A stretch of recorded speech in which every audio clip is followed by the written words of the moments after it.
In this video, I'm going to show you how to make VFX with AI using Higgsfield AI.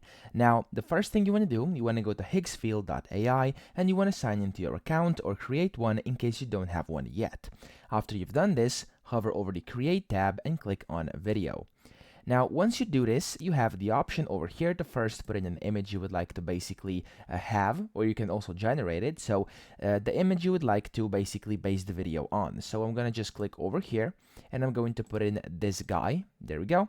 And then here you can go where it says general. This is where the magic happens. So I'm gonna click on change. And then here you have a bunch of different, as you can see, kind of presets. So here you have the eyes in zoom, the earth zoom out, you have the building explosion, you have the bullet time, you have a lot of different VFX in here, okay? And this can all be created. Now, let's say I want the building explosion over here. I'm gonna click on that.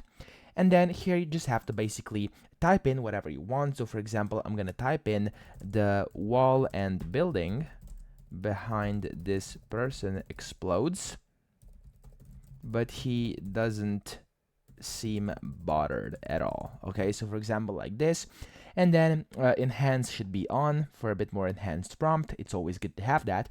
And then here it says the model, so we can choose whichever one you want. If you have premium, you can select one of the premium ones, but if you don't, you'll have to go with the Higgsfield Lite. And then here you also have some advanced settings, such as you can go with a random seed, you can select duration to be 3 or 5 seconds, and you can also select how many steps you'd like. Basically, this will just take more time and cost more.